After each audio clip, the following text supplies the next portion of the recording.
Guys, this is for you young folks. At least you millennials and under, some of the Gen X's.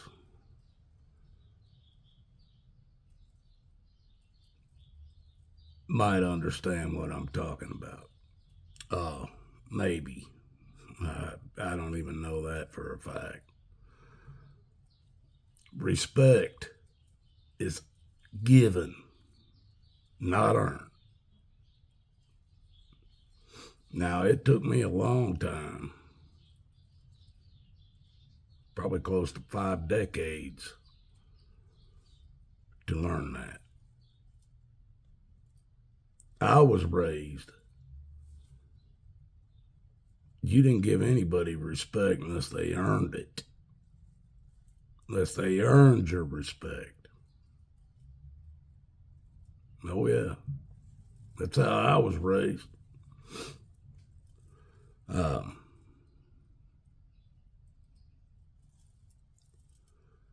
At an early age in my life, where I was half the age of the people that I was telling what to do, because my dad, I worked for my dad I helped my dad when I was told to, from about 11 years old, painting and doing anything else that he wanted. Now, he also taught me how to catch carp and catfish. That's all he ever taught. He wasn't a bass fisherman or crappie fisherman or not. We went to places and we tried to catch the biggest thing we could catch out there on the bottom. That's what my dad taught me. I learned everything else I know about fishing from myself and other people. But I was telling people what to do when grown men, because there wasn't no women on our painting crews and stuff. There wasn't, folks. I'm sorry. My dad wouldn't have hired a woman to help paint houses ever.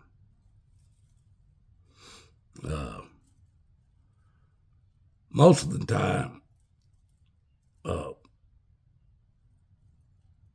it took either me showing these men I could do the job that I'm telling or directing them to do. I worked just as my dad did on a lot of jobs.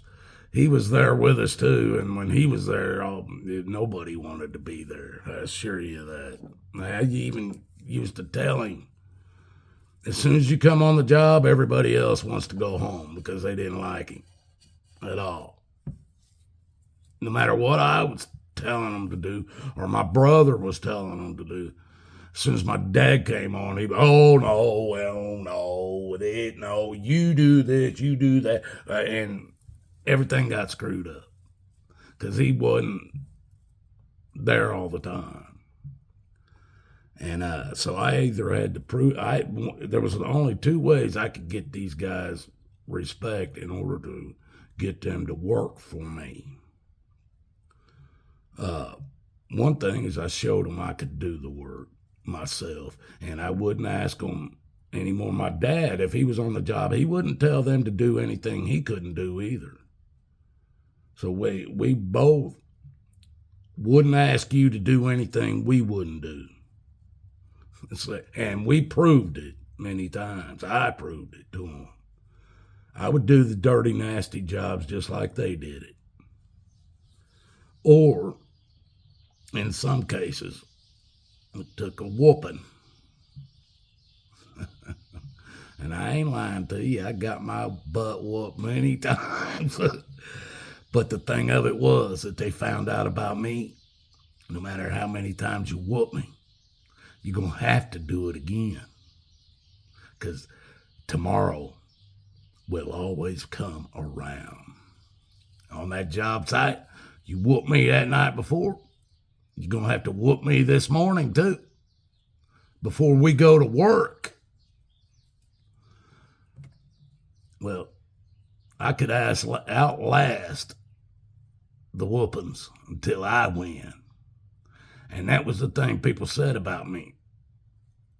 Thing about Watachi. You put him down, you better make sure he don't get up, because he's coming back for more. That's an alpha. That ain't a beta male.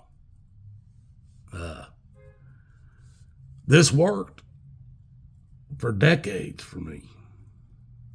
And I learned how to use weapons as well, because when you got 4 or 5 guys standing there, I'd tell them straight to them, I'm going to whip every one of you. I wouldn't have nothing in my hand when I said it. As soon as I started, there was a weapon involved. And, hey, win or lose, there's always tomorrow.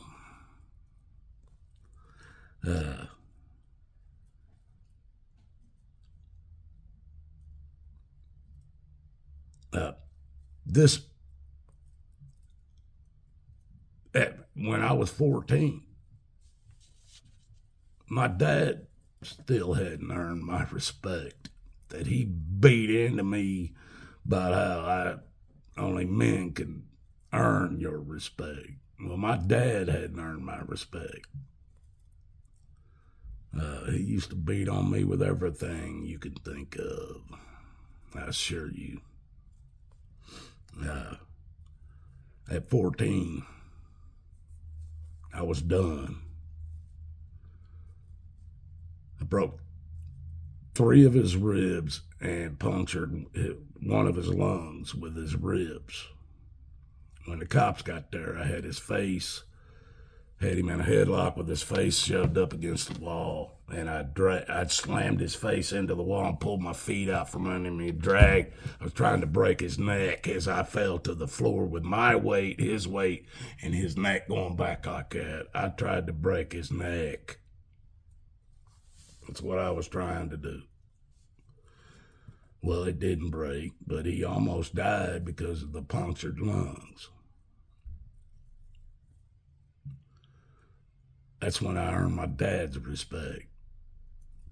He never touched me again.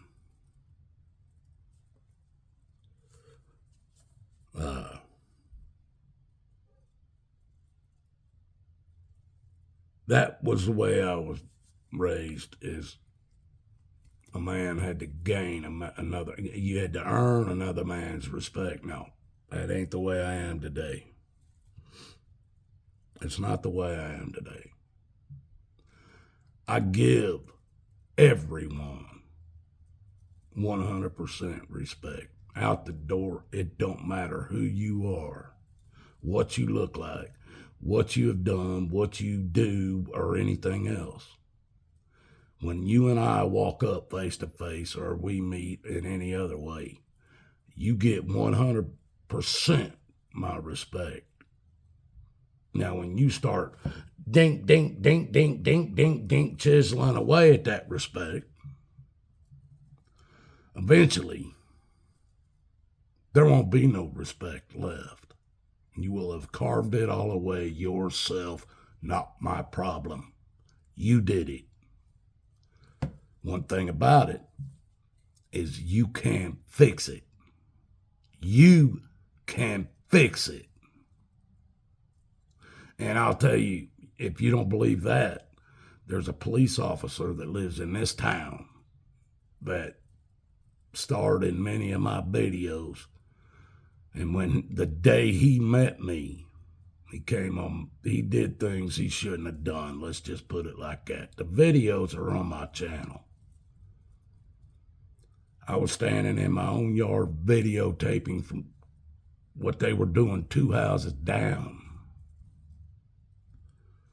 And 4 of them came on my property, violated my rights, tried to intimidate me and do all that.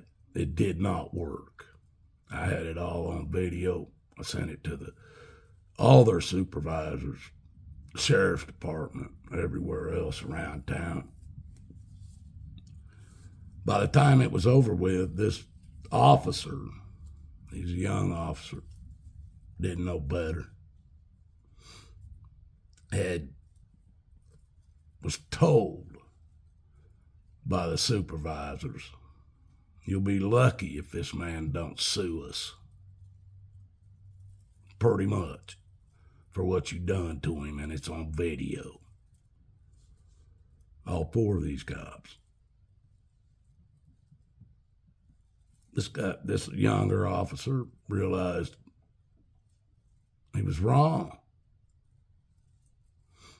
He saw me. He came by my house. I walked out and talked to him.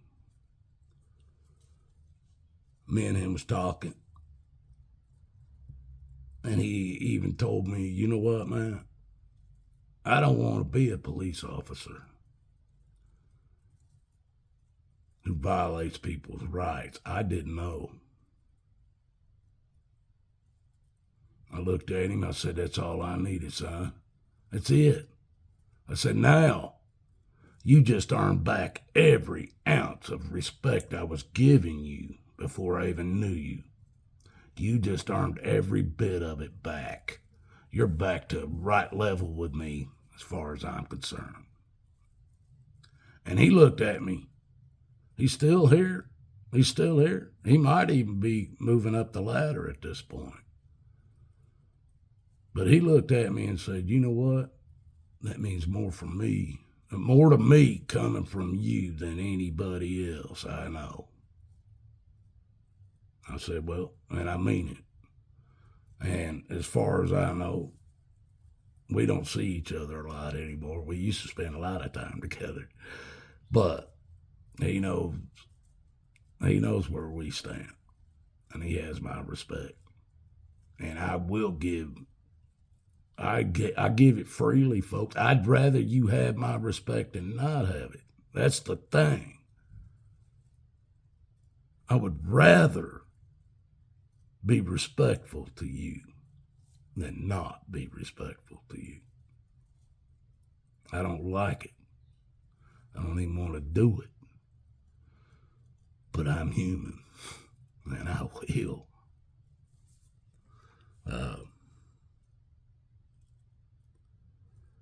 People on this earth, it's a short time for all of us. And this old man, my time's running out.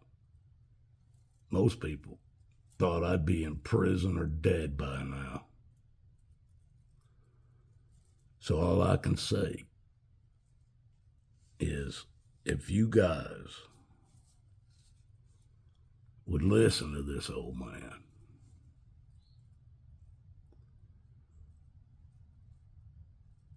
it might save you a world of hell.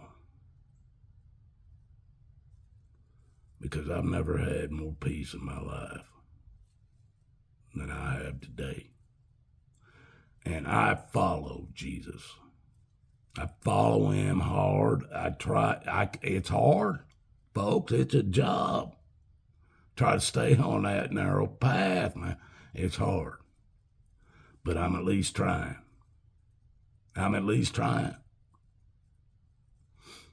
Even if I'm 100 yards off that path, I'm digging and I'm still trying to get back over there on it. And that's all God expects, to get his grace.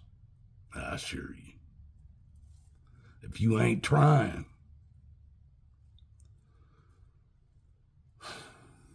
then there's no reason for crying.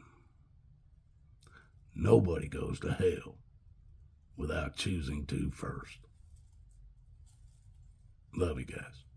God loves you. And God couldn't show you any more love. He put his son down here, sent his son down here to gather us all up. To gather us all up. He didn't just come down here for me and a few, or a handful of people, or half the people. He come down here for all of us. All of us. If you listen to this old man, you might be as blessed as he is. I assure you. Love you guys.